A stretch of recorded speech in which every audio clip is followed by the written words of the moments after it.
ना थके हैं पाँव अभी, ना हिम्मत हारी है। ना थके हैं पाँव अभी, ना हिम्मत अभी हारी है। कुछ बड़ा करना है इसीलिए अभी भी मेहनत जारी है। स्वागत करता हूं दोस्तों आप सभी का आज की इस नई क्लास में। और इसमें मैं आपको कराऊंगा सिनोनिम्स जो आपकी एग्जाम पॉइंट ऑफ व्यू से काफ़ी इंपॉर्टेंट रहने वाले हैं। और ये जो क्वेश्चन होंगे दोस्तों, ये जो सिनोनिम्स होंगे आपको एग्जाम में सीधे देखने को मिलेंगे। दोस्तों वीडियो को शुरू करते हैं और आपका जो टाइम वेस्ट किए बिना। तो इसमें आपका आज की क्लास का पहला क्वेश्चन है वो कुछ इस प्रकार है, और जिसमें आपको 141 क्वेश्चन दिया गया है लग्जरियंट, जिसमें आपको पहला ऑप्शन है love, luxury living, lovely, rich, abundant. तो लग्जरी लिविंग वो होती है दोस्तों जो एक अच्छी खासी लाइफ है वो जीना पसंद करते हैं, जिसको अमीरी चीज़ें काफ़ी पसंद होती है। लवली मतलब आपको पता ही है, रिच आपको पता ही है। अबेंडेंट का मतलब होता है अधिक मात्रा में, ठीक है, ज़रूरत से ज़्यादा, मोर देन, ठीक है। तो इसका जो राइट आंसर हो जाएगा वो क्या जाएगा, 4 नंबर हो जाएगा। लग्जरियंट का मतलब होता है अबेंडेंट, लग्जरी लाइफ होती है ना उसे बोलते हैं लग्जरियंट, अधिक मात्रा में। आगे बढ़ते हैं 142 कैंटेक्रस। इसका आपका पहला ऑप्शन दे रखा है कैंसरियस और फेरोसियस, क्वारलसम और फिसिप्रस। फिसिप्रस होता है बायो से रिलेटेड होता है और जिसका मतलब होता है कि division of cell into new cells, ठीक है। इसका मतलब होता है कि नई कोशिकाओं में कोशिका के विभाजन को क्या बोलते हैं, फिसिप्रस बोलते हैं, जो आपका बायो से रिलेटेड है। क्वारलसम का मतलब होता है कि झगड़ालू, फेरोसियस मतलब गुस्सेला, कैंसरस मतलब कैंसर से रिलेटेड होता है। तो दोस्तों इसका जो राइट आंसर हो जाएगा वो हो जाएगा आपका क्वारलसम। कैंटेकस का मतलब होता है लड़ाई करने वाला, ठीक है, जिसको लड़ाई करना बहुत पसंद होता है। और ऐसे आपको बहुत सारे लोग मिल जाएंगे जो लड़ाई करने में बहुत ज़्यादा इच्छुक होते हैं और बहुत ज़्यादा लड़ाई भी करते रहते हैं, ठीक है। तो मतलब ऐसे लोगों से दूर रहना चाहिए। आगे बात करते हैं 143 ओनस। लाइक इसमें पहला आपको क्वेश्चन दिया गया है आपको सैडनेस, हैप्पीनेस, रिस्पॉन्सिबिलिटी और क्रिटिसिज्म।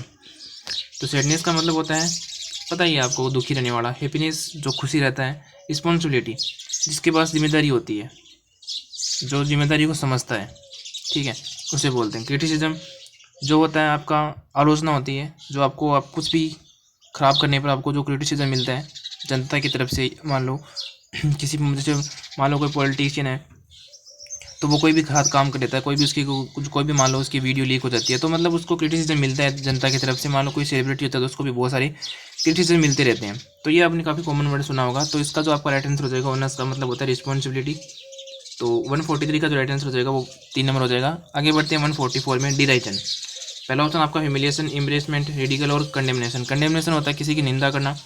रेडिकल मतलब जो कि एक इसकी अलग ही टाइप की प्रवृत्ति होती है, असभ्य टाइप का मान सकते हो, जिसकी एक अलग ही सोच होती है। मतलब वो जो धर्म के नाम पर रेडिकल होते हैं उसको लोग उसके बोलते हैं, मानो रेडिकल लोग, ठीक है। और ऐसे बहुत सारे लोग मिल जाएंगे आपके आसपास, आपने देखा होगा। एम्ब्रेसमेंट किसी की निंदा करना, किसी को मतलब ऐसे शर्मिंदा महसूस कराना। ह्यूमिलेशन भी सेम ही है इसका, जो पहला और दूसरा वो सेम है, एक दूसरे के सिनोनिम्स हैं। तो डिराइजन का मतलब होता है रेडिकल्स, जिसकी एक असभ्य तरीके से सोच होती है जो कि समाज के लिए अच्छी नहीं होती है, जो समाज को ख़राब कर सकती है। और ऐसे लोगों को कई पहाड़ों में भेज देना चाहिए। ट्राइट, कॉमन प्लेस, क्लेवर, ब्रीफ और इम्प्यूडेंट। इम्प्यूडेंट का मतलब होता है रूड टाइप के लोग। आपने बहुत देखे होंगे रूड टाइप के लोग होते हैं कुछ। एक मिनट, हाँ वो एक बार थोड़ा बीच में हो गया था। इम्प्यूडेंट का मतलब होता है रूड लोग, जो कि रूड टाइप की प्रवृत्ति के होते हैं, एकदम रफ टाइप की, तो उसे बोलते हैं रूड। ब्रीफ मतलब संक्षिप्त में। क्लेवर मतलब चालाक। कॉमन प्लेस मतलब नॉर्मल प्लेस। ट्राइट का मतलब होता है कॉमन प्लेस। आगे बढ़ते हैं 146 डिबेकल। पहला option decline, downfall, discomfiture, degeneration. Degeneration होता है दोस्तों कि मतलब द बिकमिंग ऑफ किसी चीज़ का वर्स और लेस बन जाना, ठीक है, किसी चीज़ का ख़राब और कम हो जाना, ठीक है, उसे बोलते हैं the process of making worse और लेस। इस तरह से होता है। मतलब इसका जो राइट आंसर होता है, मतलब राइट आंसर नहीं, मतलब इसका जो मीनिंग होता है वो यही होता है, कोई चीज़ ख़राब बन जाना और लेस बन जाना। मतलब कोई चीज़ का ख़राब और जो है वो कम बनने की जो प्रोसेस होती है उसे बोलते हैं डीजनरेशन।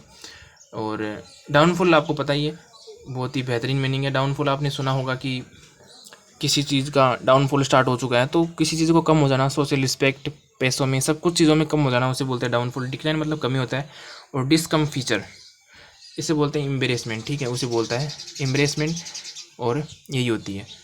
तो आपका जो डी बेकल का जो राइट आंसर होता है वो होता है डाउनफॉल।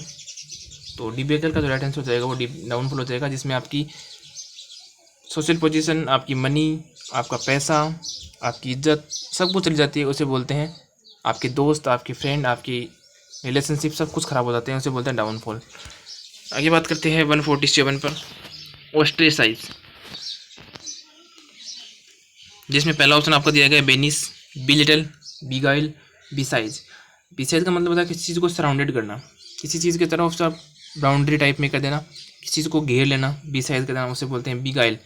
ये होता है दोस्तों किसी चीज़ को धोखा देना, मतलब एक तरीके से मान सकते हो डिस्गाइज, DEISGUISE, ये होता है किसी को धोखा देना। बी लिटल किसी चीज़ को कम करना, बेनिस मतलब किसी चीज़ को किसी देश से निकाल देना, और ऑस्ट्रेसाइज का मतलब होता है किसी चीज़ को किसी ग्रुप से निकाल देना। तो ये तो एक दूसरे के सिनोनिम्स हो गए, ठीक है। तो ऑस्ट्रेसाइज और बेनिस का मतलब एक ही आंसर है, यानी कि किसी चीज़ को देश से किसी से निकाल देना।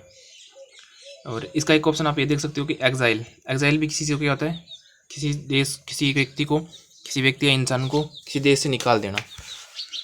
आगे बढ़ते हैं 148, प्रोफिलेक्टिक, एंटागोनिस्ट, टॉक्सिक, प्रिवेंटिव और परगेटिव। एंटागोनिस्ट होता है जो कि किसी चीज़ को हेड करने वाला होता है। टॉक्सिक, जो कि आजकल टॉक्सिक रिलेशनशिप आपने देखे होंगे बहुत ज़्यादा, इसमें लड़की हो या लड़के हों, कोई ना कोई आपको टॉक्सिक देखने को मिल जाता है, जहरीला टाइप का मान सकते हो, जो हर बात में लड़ाई करना जानता हो, इसके अलावा उसे कुछ पता नहीं हो, उसका रिलेशनशिप का आर भी पता नहीं हो क्या होता है, वो बस टाइम पास के लिए आते हैं और उन्हें बस कोई मतलब नहीं होता दुनिया में, और अपने आप को दिखाते हैं कि हम रिलेशनशिप में हैं, ये है वो है, और उस टाइप के लोग होते हैं, उसे टॉक्सिक बोलते हैं। प्रिवेंटिव किसी चीज़ को रोकने वाला, और परगेटिव का मतलब होता है, और दोस्तों इसका जो राइट आंसर होता है प्रोफिलैक्टिक का, वो होता है प्रिवेंटिव, इस चीज़ को रोकने वाला। और एंटागोनिस्ट होता है जो किसी अपने जो ओपोनेंट को है वो बहुत ज़्यादा स्ट्रॉन्गली अपोज करना, उसके सामने प्रतिद्वंदी बन जाना एक तरीके से, उसे बोलते हैं टॉक्सिक। मैंने आपको बता दिया। प्रिवेंटिव का मतलब होता है किसी दस्त, पेट साफ करने वाली, मान लो, उसे बोलते हैं, ठीक है। आगे बात करते हैं 149, कोडल। कोडल का मतलब होता है सेटिस्फाई, किसी चीज़ को संतुष्ट करना। प्रोटेक्ट, चीट, प्रोटेक्ट आपको पता ही है, चीट पता ही आपको बहुत सारा, बहुत बार आपको मैंने बता रखा है।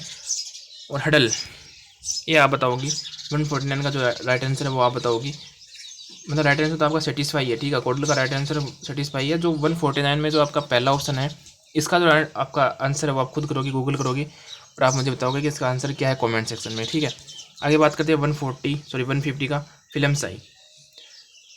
इसका मतलब होता है, पहला ऑप्शन दे रखा आपका फनी, इरेशनल, वीक और पार्टीशन। पार्टीशन मतलब किसी चीज़ को डिवाइड कर देना, वीक मतलब कमज़ोर, फीबल, इरेशनल तो मतलब जिसमें कोई लॉजिक ना हो, इलॉजिकल, फनी मतलब आपको पता ही है, फनी आप तो है ही बहुत ज़्यादा, ठीक है। तो इसमें जो राइट आंसर हो जाएगा फिल्म साई का मतलब वीक होता है। इसका जो आपका एक सिनोनिम्स और ले सकते हो, फीबल हो सकता है, और भी वीक काफ़ी मीनिंग होते हैं, धीरे आपको बताते जाएंगे।